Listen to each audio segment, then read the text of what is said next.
नमस्कार प्रिय विद्यार्थियों, स्वागत है आपका वीकेएस फिजिक्स एकेडमी में। आज हम बीएससी बीएड 4th ईयर और जनरल बीएससी 3rd ईयर के न्यूक्लियर फिजिक्स का एक बहुत ही इंपॉर्टेंट टॉपिक लेकर आपके सामने हैं, जिसका नाम है प्रोटॉन सिंक्रोट्रॉन। और जो अपनी यूनिट चल रही थी एक्सीलेटर वाली, उस यूनिट का लास्ट टॉपिक है। इसके बाद ये जो पार्ट है एक्सीलेटर का, ये कंप्लीट हो जाएगा और उसके बाद हम डिटेक्टर पढ़ेंगे। डिटेक्टर के अंदर जो टॉपिक आते हैं, यानी कि जो हाफ पार्ट है वो डिटेक्टर का है, हाफ पार्ट एक्सीलेटर का था। तो बीएससी बीएड 4th ईयर की 3 नंबर यूनिट का 13 नंबर लेक्चर है और ये टॉपिक जनरल बीएससी के लिए पेपर नंबर 2 जो है, जिसमें सॉलिड स्टेट फिजिक्स और न्यूक्लियर फिजिक्स आती हैं, उस पेपर के 5 नंबर यूनिट जो न्यूक्लियर फिजिक्स का है, उसका ये टॉपिक है। तो वीडियो को लाइक करें, कमेंट करें और ज़्यादा से ज़्यादा विद्यार्थियों तक शेयर जरूर करें। इससे पहले हमने पढ़ा था इलेक्ट्रॉन सिंक्रोट्रॉन के बारे में और उसकी क्या विशेषताएं थी, क्या कार्य प्रणाली थी, क्या सिद्धांत था। उसी पर आधारित है प्रोटॉन सिंक्रोट्रॉन। उसमें इलेक्ट्रॉन था, यहाँ पर प्रोटॉन है। सिद्धांत लगभग वही है जो इलेक्ट्रॉन सिंक्रोट्रॉन का होता है, लेकिन प्रोटॉन है वो इलेक्ट्रॉन से लगभग 2000 गुना भारी होता है।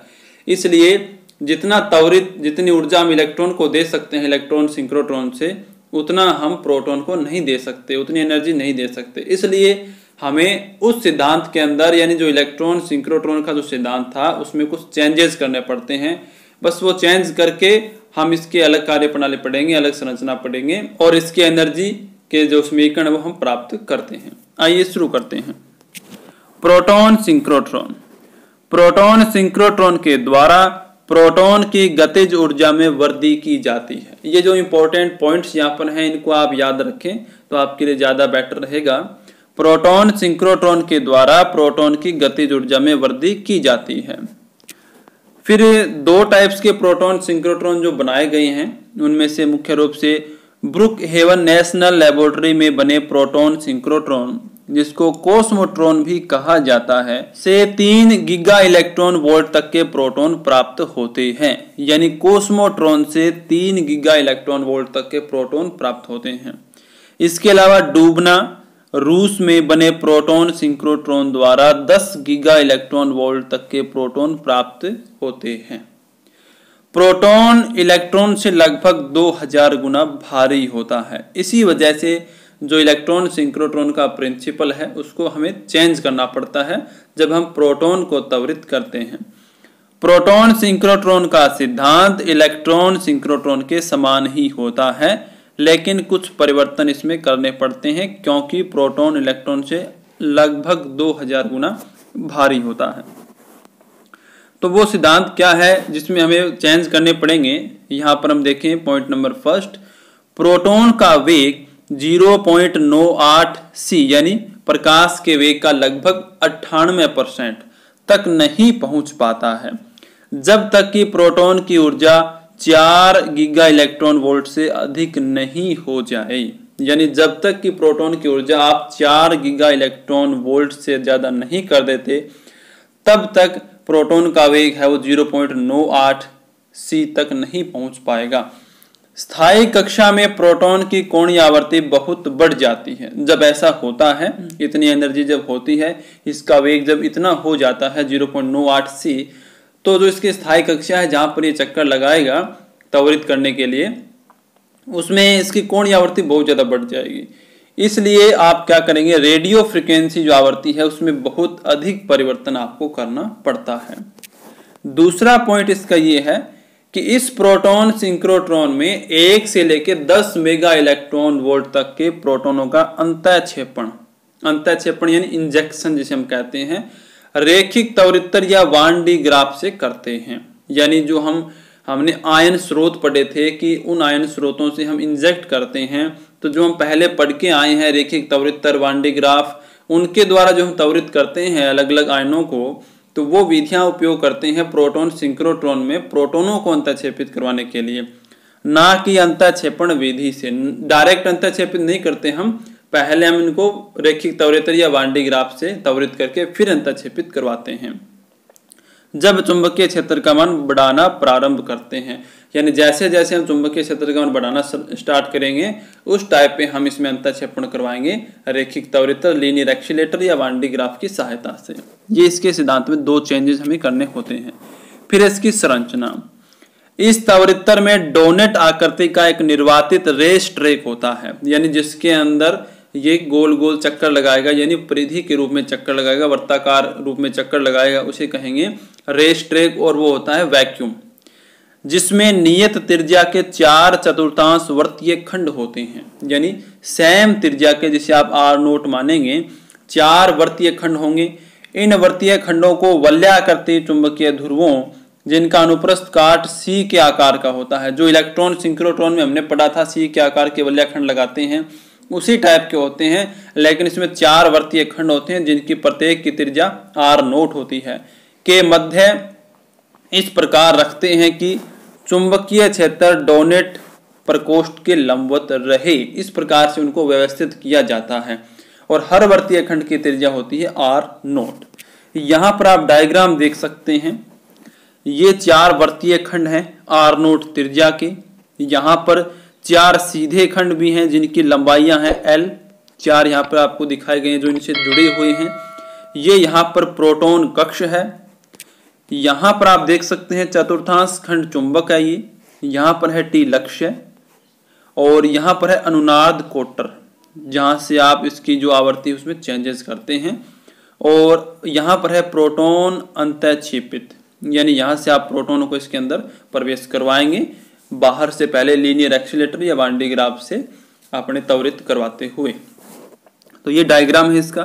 फिर इसकी कार्यविधि, कार्यविधि के अंदर क्या आएगा कि सबसे पहले 1 से लेके 10 मेगा इलेक्ट्रॉन वोल्ट ऊर्जा के प्रोटॉन को सिंक्रोट्रॉन में भेजा जाता है।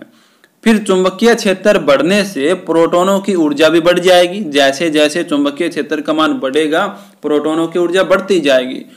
तो सीधी सी बात है, वर्तीय पथ की त्रिज्या भी बढ़ेगी। भाई उनकी एनर्जी बढ़ रही है, उसका मतलब उनको पथ ज़्यादा चाहिए। अपनी जो टोटल उसकी मोशन है, उसकी स्पीड होगी, उसमें वेलोसिटी में उसकी इंक्रीजमेंट होगा, तो उसको पथ की त्रिज्या भी ज़्यादा चाहिए। इस अवस्था में अनुनादी कोटर विद्युत क्षेत्र की आवृत्ति को परिवर्तित करके आवेश के पथ को नियंत्रित किया जाता है।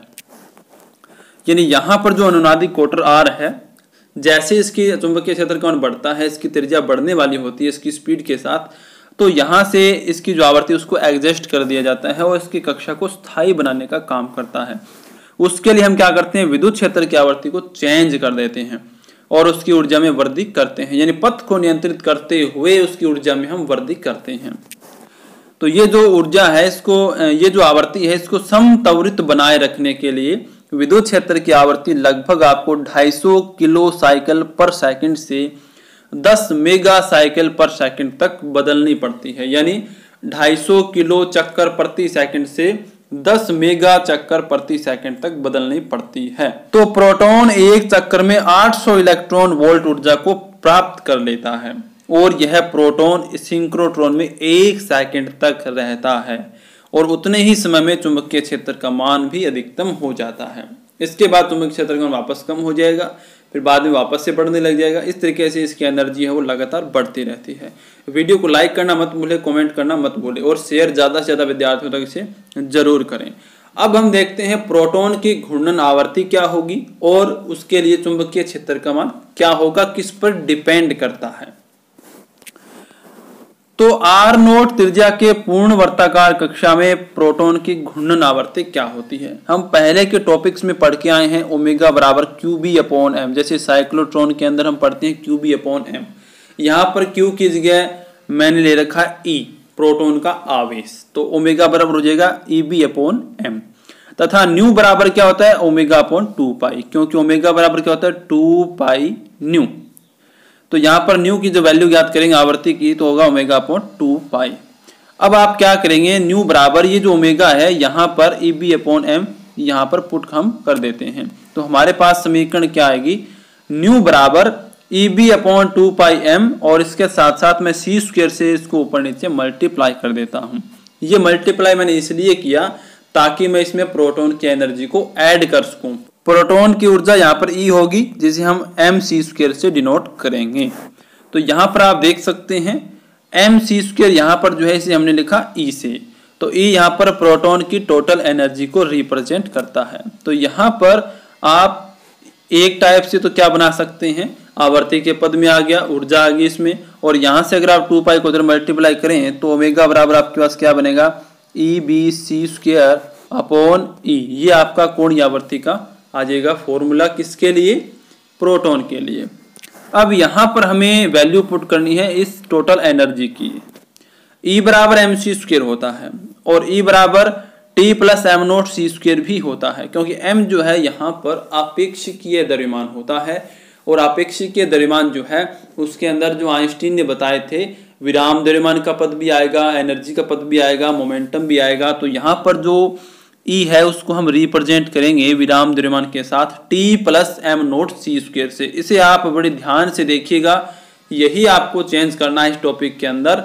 टी यहाँ पर गतिज ऊर्जा को रिप्रेजेंट करता है, यहाँ पर याद रखें टी यहाँ पे कोई टाइम नहीं है, टी यहाँ पे कोई आवर्तकाल नहीं है, यहाँ पर टी का मतलब है गतिज ऊर्जा और एम नोट विराम द्रव्यमान है।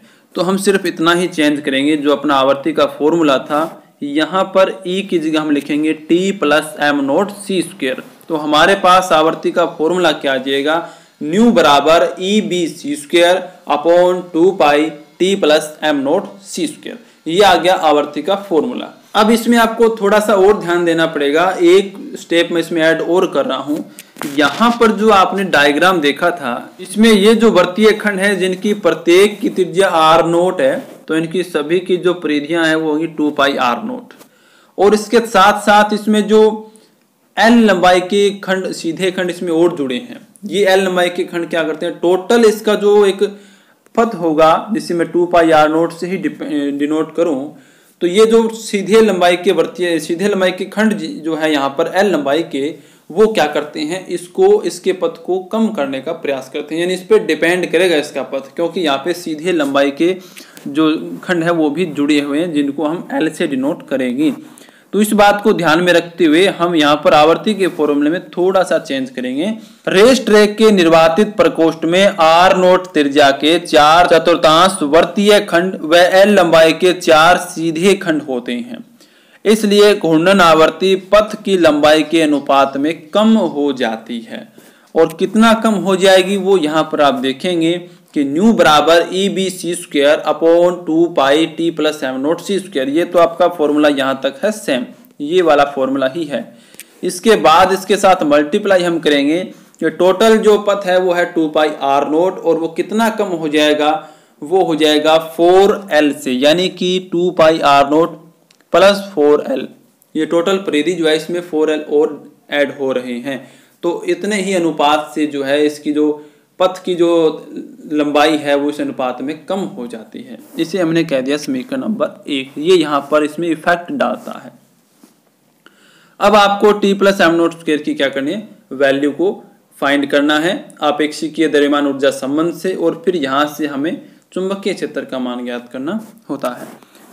जैसा कि आप जानते हैं आइंस्टीन के आपेक्षिकीय द्रव्यमान ऊर्जा संबंध से, जिसे आपने फर्स्ट ईयर में ही पढ़ लिया था, E बराबर यहाँ पर आपने लिया T plus M naught C square, और E बराबर क्या होता है, आइंस्टीन का जो आपेक्षिकीय द्रव्यमान ऊर्जा संबंध है, under root P square C square plus M naught square C की 4। हम क्या करेंगे, इन दोनों को बराबर रखेंगे एक दूसरे के, और यहाँ से हम संवेग पीसी की वैल्यू ज्ञात करते हैं। तो T plus M naught C square बराबर under root P square C square plus M naught सी की 4। अब यहाँ से आप देखें, जब दोनों तरफ वर्ग करूंगा तो इधर इसका वर्ग हो जाएगा और ये वर्गमूल यहाँ से हट जाएगा। तो यहाँ पर a प्लस बी की होल स्क्वायर के अकॉर्डिंग होगा, तो T square plus M naught square C की 4 plus 2t M naught C square बराबर P square C square plus M naught square C की 4। यहाँ से एम नोट स्क्वायर सी की 4 एम नोट स्क्वायर सी की 4 हो जाएंगे कैंसिल, और यहाँ क्या बचेंगे, पी स्क्वायर सी स्क्वायर बराबर बचेगा T square plus 2t M naught C square. ये पद आपके पास यहाँ पर आ जाता है। इसमें मैं t को कॉमन ले लेता हूँ और यहाँ से pc की वैल्यू ज्ञात कर लूंगा, तो इधर अंडर रूट लग जाएगा, आएगा t bracket t plus 2 M naught C square, समीकरण नंबर आ गई 2। ये जो pc की वैल्यू आपके पास आई है, अब यहाँ पर हम क्या करेंगे, पीसी की वैल्यू चुंबकीय क्षेत्र के पदों में ज्ञात करके और यहाँ पे पुट करेंगे तो हम चुंबकीय क्षेत्र का मान ज्ञात कर सकते हैं।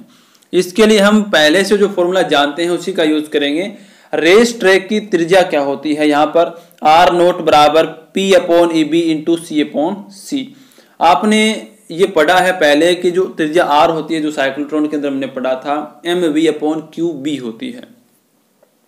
तो यहाँ पर क्यू की जगह तो हम ई ले ही रहे हैं और एम वी की जगह यहाँ पे मैंने लिखा पी मोमेंटम और सी से ऊपर नीचे मल्टीप्लाई कर दिया, तो यहाँ पर पी सी आ जाएगा ऊपर, तो और ये वाला जो ई बी सी है इसको इधर मल्टीप्लाई कर दूंगा तो पी सी की वैल्यू आ जाएगी चुंबकीय क्षेत्र के पदों में ई सी बी आर नोट। ये जो पी सी की वैल्यू है ई सी बी आर नोट, ये मैं यहाँ पर पुट करूंगा और फिर इसको सोल्व करके बी का मान मैं निकाल दूंगा। तो यहाँ पर आप देख सकते हैं मैंने यहाँ पर वैल्यू पुट कर दी पी सी की, यहाँ से बी आ जाएगा ई सी आर नोट, इसके बटे में लग जाएगा, समीकरण नंबर आ जाएगी 3। तो बी बराबर चुंबकीय क्षेत्र का मान यहाँ पर आ गया under root T T plus 2 pi M naught C square upon E C R naught, समीकरण नंबर आ गया 3। अब अगर इस समीकरण नंबर 3 को हम समीकरण नंबर 1 में पुट करते हैं, यानी कि यहाँ पर जब मैं बी की वैल्यू पुट करूंगा तो ये सारी वैल्यू है वो आवर्ती के लिए भी आ जाएगी। तो हम क्या करते हैं, बी का मान समीकरण 1 में रखते हैं। तो यहाँ पर आप देख सकते हैं न्यू बराबर ई सी square upon 2 pi T plus M naught C square, और यहाँ पर जो b की वैल्यू है मैंने यहाँ पर ये b की वैल्यू को पुट कर दिया है T plus 2 M naught C square की 1/2 upon E C R naught, और इसके मल्टीप्लाई में क्या था 2 pi R naught upon 2 pi R naught plus 4l। तो यहाँ से आर नोट से आर नोट, 2 पाई से 2 पाई, ई से ई और एक सी से सी है वो कैंसिल आउट हो जाता है। क्या बचेगा, न्यू बराबर सी, यहाँ पर एक सी बचेगा T plus 2 M naught C square की 1/2 upon T plus M naught C square into 1 upon 2 pi R naught plus 4l। तो यहाँ पर ये फॉर्मूला आपका आ जाता है आवर्ती के लिए, और यहाँ पर आप देखें तो ये आ गया चुंबकीय क्षेत्र के लिए। तो इस प्रकार से हमने प्रोटॉन सिंक्रोट्रॉन के बारे में पढ़ा। वीडियो अच्छे लगे तो लाइक करें, कमेंट करें। ये पार्ट एक्चुएटर के लिए आपके लिए कंप्लीट हो चुका है। अब हम इसका सेकंड पार्ट पढ़ेंगे डिटेक्टर, जिसमें 3 या 4 टॉपिक अपने हैं, फिर अपनी यूनिट नंबर 3 है वो कंप्लीट हो जाएगी। तो वीडियो को शेयर करें। अगर आप हमारे चैनल पर नए हैं तो चैनल को सब्सक्राइब करें, बेल आइकन दबाएं। मिलते हैं नेक्स्ट वीडियो में, धन्यवाद।